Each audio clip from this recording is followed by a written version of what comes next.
예, 코로나19 신규 확진자가 하루에 500명에서 600명대가 나오다 보니까 걱정도 커질 수밖에 없고 병실 수급에 대한 문제들도 계속 대두가 되고 있습니다. 음압 병실, 음압 시설 여기에 따라서 부족 현상이 나타나지 않을까 걱정이 되고 있는 상황이고 하다 보니 주식시장에서는 관련한 기업들의 급등세가 또 나오는 아이러니한 현상들도 계속 이어지고 있는데요. 오늘 관련한 내용 두 분과 함께 이야기 나눠보도록 하겠습니다. 이재준 가온투자자문 전 대표 그리고 정지혜 변리사와 함께합니다. 어서 오십시오. 안녕하세요. 안녕하세요. 아무래도 사회적 거리두기 2.5단계 격상과 함께 일일 신규 확진자도 크게 늘다 보니까 음압 병실에 대한 관련 기사들도 굉장히 많이 나오고 있는데요. 이게 구체적으로 어떤 시설이고 어떤 원리로 돌아가는지 이것부터 한번 설명이 필요할 것 같습니다. 변리사님께서 좀 얘기를 해주시죠. 네, 음압 병실은 병실 내부의 병원체가 외부로 퍼지는 것을 차단하는 특수 격리 병실입니다. 질병관리본부는 음압병실을 공기 감염을 예방하기 위해서 음압을 유지할 수 있는 공조시설과 환기 시스템, 전실 등을 갖춘 격리병실로 정의를 하고 있습니다. 한국생물안전협회에서 2020년 제정한 음압시설 기술 기준에 의하면 음압병실 기준은 환자가 입원하는 15제곱미터 이상의 음압병실과 의료진 소독 공간인 전실, 급배기시설, 화장실, 샤워시설뿐만 아니라 멸균 설비를 갖춰야 된다고 되어 있습니다. 음압 병실은 병실 내부의 공기압을 주변실보다 낮춰서 공기 흐름이 항상 외부에서 병실 안쪽으로 흐르게 하는데요. 이렇게 되면 바이러스나 병원체로 오염된 공기가 외부로 배출되지 않게 되고요. 그렇기 때문에 감염병 확산을 방지하기 위해서는 필수적인 시설입니다. 음압 병실에 대해서 그 원리들 설명을 들어봤는데요. 지난 1, 2차 유행 때도 그렇고 이번 3차 유행 때도 그렇고 이제 수급 부족 문제가 다시 대두가 되고 있습니다. 지금 상황이 좀 어떤 겁니까? 네, 일단 12월 들면서 코로나 확진자 수가 400에서 600명 안팎의 지금 확진자가 계속 지속되고 있습니다. 이에 1.5배 승수를 곱해서 900명 이상도 지금 현재 앞으로도 나올 가능성이 높다 이렇게 보고 있는데 지금 신종감염병 관련된 중앙임상위원회에서 이 추세를 봤었을 때 수도권의 잔여 이 중환자 병상이 모두 소진된 상태입니다. 그렇기 때문에 확진자가 급격히 증가를 하면은 당연히 병상 부족 문제가 발생할 거고요. 경증 환자인 경우에는 크게 문제가 되지 않지만 중환자인 경우에는 또 이러한 부분들이 당연히 이슈로 또 작용할 수 있다라고 보고 있습니다. 2019년 12월 기준으로 봤었을 때는 음압병실을 봤을 때 음압병상 수가 총 1,027개입니다. 근데 그 중에서 그 음압병실은 현재 755곳이 있고요. 국가지정 음압병실 같은 경우에는 161곳이 현재 있습니다. 절반 이상이 표에도 나오다시피 그 서울과 경기도에 현재 몰려 있고요. 지방에서 코로나가 확산이 됐었을 때는 확진자가 다른 지역으로 이동해야 되는 이런 불편 사항이 나타날 수가 있습니다. 확진자가 늘고 있는 상황에서 이 치료시설 부족은 환자들의 치료 시기를 놓칠 수 있다는 요인이 될 수 있기 때문에 현재 지자체에서 이 시설 확충에 대한 비상이 걸려 있는 상태다라고 보시면 될 것 같고요. 음압병실에 대한 설치 의무는 300병실 이상, 이 종합병원에 같은 경우에는 병상당 1개를 일단은 기본적으로 설치를 해야 되고요. 만약에 추가로 100병상이 늘어나면 추가로 또 1개를 더 설치를 해야 됩니다. 그래서 400개가 된다고 하면은 2개를 설치해야 된다는 게 의무적이다라고 보시면 될 것 같고요. 병원들 입장에서는 좀 꺼려하는 부분들이 있습니다. 재무적 문제로 인해서 음압병실 확충에 소극적인 부분이 있었거든요. 그 이유는 뭐냐면은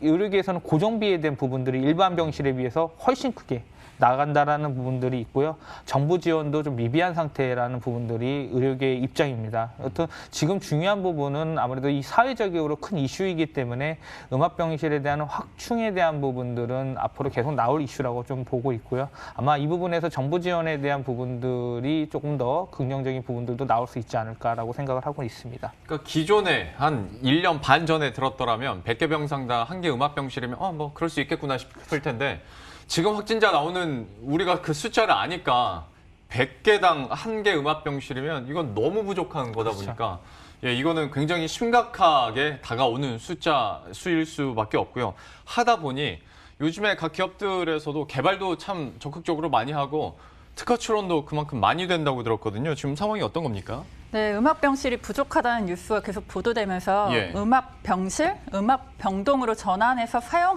가능하도록 하는 기술들이 개발되기도 하고 있는데요. 예.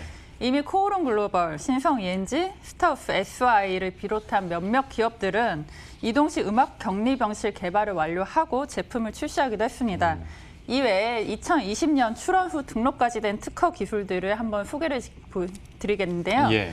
참고로 통상적으로 특허 출원 후 1년 6개월 동안은 공개되지 않기 때문에 여기 나온 것들은 이제 신속하게 좀 우선 심사 같은 걸로 빨리 등록이 돼서 공개된 걸로 보시면 될 것 같고요. 예. 이게 전부는 아니고 일반적인 절차를 진행하고 있는 미공개 특허들도 상당히 있을 것으로 예상은 되고 있습니다. 그래서 하나씩 보여드리면요. 첫 번째 아직 화면이 넘어갔네요. 주 MTS의 감염병 차단 음압 공조 시스템이 있고요. 이 경우에는 이제 감염병 치료 시 평상시에는 일반 병실이고 감염병 치료 시에 오염된 병실 내부 공기가 외부로 배출되지 않도록 하는 이제 인위적으로 낮춰서 감염병을 차단할 수 있는 시스템을 개발을 했고요. 또 두 번째로 하미로님의 음압 격리 병실 내 살균 시스템. 이것도 마찬가지로 음압 격리 병실에서 배출되는 공기를 살균해서 바이러스 감염 확산을 방지시키겠다라고 하는 기술이 개발됐습니다. 그리고 주식회사 트윈의 음압 발생 장치가 있는데요. 이 음압 발생 장치는 인위적으로 이제 병실 같은 게 밀폐된 공간을 대기압보다 낮은 압력 상태로 유지하게 만드는 거고요. 여기서 또 하나의 장점은 필터 교체를 신속 용이하게 할 수 있다라는 것을 말을 하고 있습니다. 그 외 진우건설 같은 경우에는 음압 병동 컨테이너 같은 경우인데요. 지금 병동이 음압 병실이 모자라다라고 하고 있는데 예. 필요에 따라서 병원 외부에 간편하게 설치할 수 있는 음압 병동 컨테이너를 개발을 했습니다.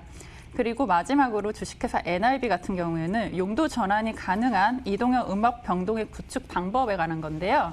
좀 전에 음압 병실이 지역적으로 좀 편중이 심하다 그런 부분 말씀을 주셨는데 예. 이 기술 같은 경우에는 지역적으로 이동이 가능한 이동형 음압 병동에 관한 것으로 그리고 일반적으로 사용하던 업무 시설을 전환 가능하게 그렇게 할 수 있는 기술을 개발을 했습니다. 보신 것처럼 음압 병실의 살균 시스템 같은 추가 설비를 가하는 그런 기술이나 이동형 음압 병실, 일반 병실이 음압 병실로 전환될 수 있도록 하는 기술들이 개발이 되고 있고요. 그간 뉴스에 보도되지 않았던 기업들에 의한 기술 개발도 지속적으로 나타나고 있습니다. 예. 그러니까 더 많은 특허들이 있겠습니다만은 정재희 변리사께서 특허 출원 기술들을 보면 얘기해 준 것처럼 기존 시설을 어떻게 활용할 수 있을 것이냐, 그리고 없는 시설을 어떻게 굉장히 빠르게 음압 병실을 확보할 수 있게 할 것이냐에 관련한 특허들이 계속 출원이 되고 있다라는 부분인데요. 그러면 이제 시장과 관련해서도 한번 질문을 드려보도록 하죠. 음압병실 관련주 같은 테마가 역시 형성이 돼 있는데 구체적으로 어떤 종목들이 있겠습니까? 네, 앞서 변리사님께서 그 기업 관련된 부분들을 설명하면서 일부 회사에 대한 부분들을 말씀 주셨는데요. 예. 상장 기업 위주로 정리를 하면은 일단 첫 번째 종목은 SY입니다. SY 같은 경우에는 비접촉 방식의 이 모듈러 음압 진료소를 공급을 하고 있고요. 조립식 샌드위치 패널을 통해 가지고 건자재 사업을 주력으로 하는 회사인데 최근에 음압 진료소로 해서 사업을 확장하고 있다라고 보시면 될 것 같습니다. 두 번째 기업은 오텍입니다. 오텍은 음압 병실을 대체할 수 있는 이동형 음압 병동을 출시한 회사다라고 보시면 될 것 같고요. 코로나19 팬데믹으로 인해서 음압 앰뷸런스가 꾸준히 늘고 있기 때문에 이 오텍은 특수 차량이 이제 전문적으로 하는 회사인데 예. 이와 관련된 부분들에서 좀 부각이 되고 있다라고 보시면 될 것 같습니다. 세 번째는 EM플러스인데요. EM플러스는 음압 구급차 기술 관련해서 보유를 하고 있는 회사다 보시면 될 것 같고요. 네 번째는 우정바이오입니다. 우정바이오는 이동형 선별 진료소 등을 선보인 회사이고요. 병원에 있는 이 공간멸균 작업 수행을 하고 음압 격리병실 구축 및 이 노하우를 보유한 회사입니다. 그리고 다섯 번째로는 코오롱 글로벌을 말씀드리는데요. 모듈형 음압 병실 사업을 추진을 하고 있고요. 국립중앙의료원에 현재 30병상의 규모의 모듈형 음압 병상을 현재 착공한 상태입니다. 그리고 마지막으로 말씀드릴 종목은 GH 신소재입니다. GH 신소재는 이 MVH 원방테크의 지분을 24% 보유를 하고 있는데요. MVH 원방테크 같은 경우에 바이오 크림룸을 현재 병원과 바이오 기업 등에 공급을 하고 있고요. 주로 바이오 크림룸은 병원의 무균 수술실, 격리실, 중환자실에 현재 공급을 하고 있는 상태입니다. 예. 음압 병실 관련주 정리를 해봤는데 뭐 어떤 종목들은 그렇구나 싶기도 하면서 어떤 종목들은 이 기업이 그런 기업이었어? 라고 좀 물음표를 던지실 만한 기업들도 잠깐 나온 것 같은데 저도 인터넷으로 찾아봤더니 혹자는 음압병실 대장주라고까지 얘기를 하는 GH 신소재 좀 더 구체적으로 얘기를 해보도록 하겠습니다. 근데 여기 영위하고 있는 사업들 보면 약간 좀 갸우뚱해서요. 이거 설명이 좀 필요할 것 같습니다. 좀 구체적으로 지금 어떤 기업인지 먼저 설명을 해주시겠어요? 네, GH 신소재는 MVH 코리아의 자회사입니다. 홈페이지를 참고해서 보면요. 홈페이지에 나타난 기업 정보와 제품 정보를 종합해서 봤을 때 원사 및 부직포 전문 기업으로 나타나고 있습니다. 이따 말씀드릴 특허에서도 보유 특허 중 대부분은 부직포나 자동차 내장재 관련 기술들입니다. 핵심 개발 영역으로 고강성 펠트, 고내열 소재, 흡음 소재, 친환경 소재가 나타나고 있고요. 친환경 소재 쪽에 라텍스 프리 부직포, 재활용 소재 같은 것들이 있고 그 외 특수 코팅 기술을 조합한 부직포 보드, 수술용 필터 등 다양한 기술과 제품군을 보유하고 있습니다. 최근 코로나 증가세가 지속되면서 일회용 마스크의 소비량이 좀 증가하고 있는데요. GH 신소재는 이런 마스크에 적용되는 부직포 사업과 관련이 있는 걸로 또 주가가 크게 상승을 하기도 했습니다. 그러면 그러니까 자동차 내장용 부품이나 아니면 부직포 쪽이 있잖아요. 근데 이게 어떻게 음압 병실과 이렇게 연관이 된 거예요? 그 지분 가치 때문만인 겁니까? 현재 이제 명확히 보이는 기술적인 특징은 음압 병실과 관련된 기술은 좀 나타나고 있지 않기 때문에 그런 지분적, 사업적 특성이 좀 더 크지 않을까 좀 그렇게 생각이 되고 있습니다. 한 번 더 구체적으로 확인하고자 GH 신소재 실적 추이도 한번 보도록 하겠습니다. 사업 부문을 설명을 잠깐 해주셨는데 실제로 어디서 돈을 벌고 있는지를 좀 봐야 실체도 확인이 가능하니까요. 어떻습니까? 네, 일단 그 GH 신소재가 MVH 원방테크 지분을 2018년 5월과 2018년 6월에 해서 한 기초잔액 장부가액을 한 200억 정도로 해가지고 인수를 했습니다. 지분을 샀는데요. 인수간에 샀는데 현재 봤었을 때 최근 연도에 MVH 원방테크의 단기 손익 봤었을 때 185억 정도로 기록했습니다. 작년 실적 순이익을 봤었을 때. 근데 앞서 말씀드렸던 것처럼 제가 MVH 원방테크는 바이오 크림룸 쪽 관련된 부분을 지금 사업을 하고 있다고 말씀드렸죠. 그리고 MVH 원방테크의 현재 지분율을 24%를 보유하고 있습니다. 그렇게 된 경우에 만약에 GH 신소재를 연결 기준으로 했었을 때 지분법 이익을 만약에 추산을 하게 되면은 대략 그 3분기 순이익 기준으로 봤었을 때는 66억 원이 MVH 그 원방테크에서 발생을 했는데 24%를 만약에 적용을 하게 되면은 지분법 이익이 약 13억 수준이 결국은 GH 신소재에 반영이 된다고 보시면 될 것 같고요. 결국은 관계기업의 매출이기 때문에 성장이 하나의 이슈나 테마로서는 작용이 되긴 하지만 지분율이 낮기에 그만큼 크게 기대할 만한 수치는 아니다라고 좀 보고 있습니다. 현재 그 GH 신소재가 한 개의 자회사를 가지고 있고요. 그다음에 27개의 계열회사를 가지고 있습니다. 현재 계열회사에서는 앞서 말씀 주셨던 것처럼 MVH 코리아가 최대 주주이고요. 계열회사로 현재 상장하고 있는 회사는 MVH 코리아와 서현이 있습니다. 그렇게 되고 있고 원래 GH 신소재는 1979년에 설립을 해서 34년 동안 일반 산업용 부직포 및 자동차 내장용 부품에 적용되는 부직포 원단과 그리고 폴리우레탄을 제품을 생산 공급을 하였습니다. 그렇기 때문에 보통은 신발용 기초 소재를 시작으로 국내 자동차 내장재용 부직포 시장에 공급을 한 회사다라고 보시면 될 것 같고요. 예. 실적적으로 연결된 거는 앞서 말씀드렸던 부분에서 계열사 배치 지분에 대한 부분들로 해서 3분기만 봤었을 때 한 13억 수준이 발생했다라고 보시면 될 것 같고요. 사업 부문 매출을 살펴봤었을 때는 부지포의 매출 비중이 70%가 높습니다. 특히 한국에서의 매출이 3분기 누적으로 봤었을 때 216억 원이 발생을 했고요. 인도에서 75억 원이 발생했습니다. 그리고 폴리우레탄 폼 부분을 봤었을 때는 이 한국의 내수 수출에서 34억이 발생하면서 한 8%의 매출 비중을 지금 차지하고 있고요. 마지막으로 원사 부분을 봤었을 때는 이 내수 부분에서는 현재 29억 원이 발생하고 있고, 그다음에 수출을 통해서 발생하는 부분이 63억 원입니다. 총 92억 원이 3분기까지 누적으로 발생했는데 3분기 매출 비중으로 했을 때 원사 부분은 현재 22%의 매출 비중을 차지하고 있다. 그렇기 때문에 종합적으로 봤었을 때는 부지포 매출이 회사에 가장 큰 영향을 끼친다라고 보시면 될 것 같고요. 예. 그리고 이번에 MVH 원방테크 관련된 부분에서 지분법 이익은 전체 시가총액의 이익단으로 봤었을 때는 한 3%에서 4%, 영업이익단으로 봤었을 때는 한 3, 4%의 수준에 현재 기여를 하고 있다라고 보고 있습니다. 예. 지분 가치에 대한 매력도를 첫 번째로 들 수 있을 것 같고, 사업 부문별 매출 그리고 어떻게 돈을 벌고 있는지 여러분들이 들으신 그대로인데요. 그러면 GH 신소재 자체 특허 현황은 어떨지 이것도 한번 성격을 분석해 보도록 하겠습니다. 어떻게 나옵니까? 네, 우선 GH 신소재는 2016년에 금호 NT에서 GH 신소재로 사명이 변경된 건데요. 금호 NT, GH 신소재 모두 포함해서 보겠습니다. 예. 국가별 분포를 보면요, 한국과 PCT 정도로 나타나고 있는데요. 여기 나타나는 PCT 출원은 한국 출원을 기초로 국제 출원을 한 것입니다. 국제 출원은 국제 출원을 했다고 끝인 게 아니고 개별국에 진입해서 심사를 받아서 진입한 국가에서 등록이 돼야 의미 있는 권리가 되는 건데요. 여기 보이는 PCT 출원은 개별 국가에 진입하지 않은 것으로 나타나고요. 진입 기간도 도과됐기 때문에 사실상 종료 상태로 볼 수 있습니다. 그래서 실질적으로는 현재 국내 특허만 있는 것으로 좀 보이는 부분이 있습니다. 연도별 출원으로 넘어가 보면요. 대략 한 해 5건 이하 정도로 나타나고 있어서 아직 대규모 출원은 보이지 않고 있습니다. 2020년에 한 건 보이는 거는 코로나 관련 긴급 출원으로 빠르게 공개된 것이 아니고 이미 2018년에 출원했던 거를 분할 출원한 거라서 공개된 것으로 나타나고 있습니다. 대략 종류는 부직포 관련 특허랑 자동차 내장재 관련된 특허 정도로 나뉘는데요. 부직포 관련된 특허로는 입체 패턴이 부여된 부직포, 재활용 가능한 친환경 부직포, 주름 방지용 부직포 정도가 있고요.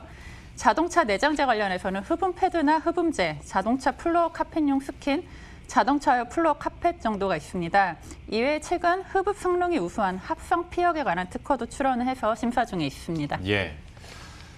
참 그러니까 진행자로서 이럴 때 참 애매합니다. GH 신소재가 주식시장에서 음압병실 관련주로 묶여 있고 포털에서도 GH 신소재를 치면 연관 검색어로 음압병실이 뜨고 뭐 대장주라고 얘기하는 일부 자칭 전문가들도 있기 때문에, 그리고 이걸 실제로 사신 분들도 있기 때문에 제가 단정적으로 말씀드릴 수는 없겠습니다만은 지분 가치 외에 돈을 벌고 있는 사업분을 봤을 때 음압병실과 얼마나 연관이 있을지에 대해서는 한번 계속 곰곰이 체크는 해봐야 될 것 같은데요.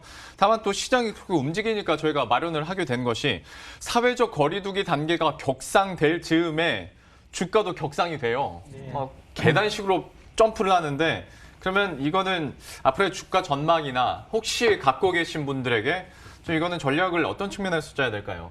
네, 일단 계열회사의 지분을 갖고 있기 때문에 이 음압병실 코로나19 관련해서 테마로 관련주로는 맞는 것 맞습니다. 예. 이렇게 볼 수 있는데 차트적으로 이제 좀 살펴보면은 현재 8월 13일부터 이 구간입니다. 동그라미로 표시한 부분이 8월 13일부터 1차 상승 랠리를 펼쳤습니다. 그때 개인과 외국인이 좀 주도를 했다라고 보시면 되는데, 개인이 4,000원 선에서 진입을 해가지고 6,000원대 후반에서 일단은 비중을 줄였습니다. 이후에 8월 20일 이후에 손바뀜이 나타나면서 이 만원대까지, 고점 만들었던 만원대까지의 구간을 외국인이 들어 올렸습니다. 그래요. 그리고 나서 만원까지 올라면 11월 이제 가격 조정이 났다가 2차 상승이 다시 하면서 전고점이 일단은 돌파를 했습니다. 전고점은 돌파를 했는데 2차 급등은 봤었을 때 기관에서 물량이 유입됐습니다. 특히 투신에서 매수세가 유입이 됐는데 투신 물량을 좀 살펴보니까 투신은 결국 보면은 샀다가 팔았던 것들이 보면은 거의 스윙이나 트레이딩 관점으로 접근을 하더라고요. 이 지금 화살표 마우스를 보면은 그 11월 16일, 17일 날 9,000주, 9,189주랑 52,791주를 산 이후에 그 다음 날에 다시 전량 매도를 하고, 그리고 11월 26일 날도 24,752주 상한가 기록을 했었을 때 샀다가 다음 날 11월 27일 날 다시 전량 매도를 하고, 예. 그리고 나서 다시 매수를 하고 나서 12월 2일 날 그리고 12월 3일과 4일에 걸쳐서 매도를 하고, 투심 물량이 트레이딩 관점으로 지금 들어오고 있고요. 근데 여기에서 조금 수급적으로 봤었을 때 개인이 담고 있는 게 아니라 그 물량들을 외국인이 담고 있습니다. 네. 외국인이 지금 수급상에서 12월 들면서 하루를 제외하고는 계속 매수세가 강도가 좀 세지고 있거든요. 특히 어제 같은 경우에는 기관이랑 외국인이 양매수 들어오면서 외국인이 47,000주를 매수를 했습니다. 일단 관련된 부분에서 자동차 쪽 관련된 부분들이 실적이 현대차나 이런 부분들에서 좋게 나오고 앞으로 나아질 것이라고 보기 때문에 자동차 부품 업종에 대한 부분들 일부가 좀 반영이 되고 있는 예. 것 같고요. 수급이. 그리고 시가총액이 1,000억이 넘었으면 기관 투자자들이 이제 그때부터 이제 매수세가 유입이 되는 부분들이 있거든요. 예. 그런 부분들로 좀 살펴보시면 될 것 같습니다. 다만 제가 이제 우려하는 부분들은 뭐냐면은 만약에 테마를 가지고 접근을 한다고 하면은 만약 코로나19 관련된 이슈가 나왔었을 때는 오히려 비중 축소, 그러니까 역발상으로 네. 뉴스에 나왔을 때 좀 파르는 전략을 취하시면 좋을 것 같고요. 예. 단지 이것만 보고서 회사의 가치를 올린다라는 부분들은 좀 어려울 것 같기 때문에 일단 이 코로나19를 만약에 진입을 한다라고 생각하시면은 좀 보수적으로 좀 보시는 게 좋을 것 같습니다. 예. 왜 외국인이 끌어올렸을까라는 생각을 계속했었는데 자동차 내장재라고 얘기를 해주시니까 예, 이해 갑니다. 그리고 만약에 갖고 계신 분들에 한해서는 어떤 투자 전략이 유효할지도 설명을 해주셨으니까요. 보유자분들 좀 참고하셨으면 좋겠습니다. 음압병실과 관련해서 그리고 GH 신소재와 관련해서 이야기 들어봤고요. 정재별 이사 그리고 이재준 가온투자자문 전 대표와 함께했습니다. 오늘 말씀 고맙습니다. 예, 그럼 저희도 여기서 인사드리도록 하겠습니다. 식사 맛있게 하시고요. 저희들은 내일 이 시간에 또 새로운 이슈들과 전략 들고 다시 찾아뵙도록 하겠습니다. 시청해주신 여러분 고맙습니다.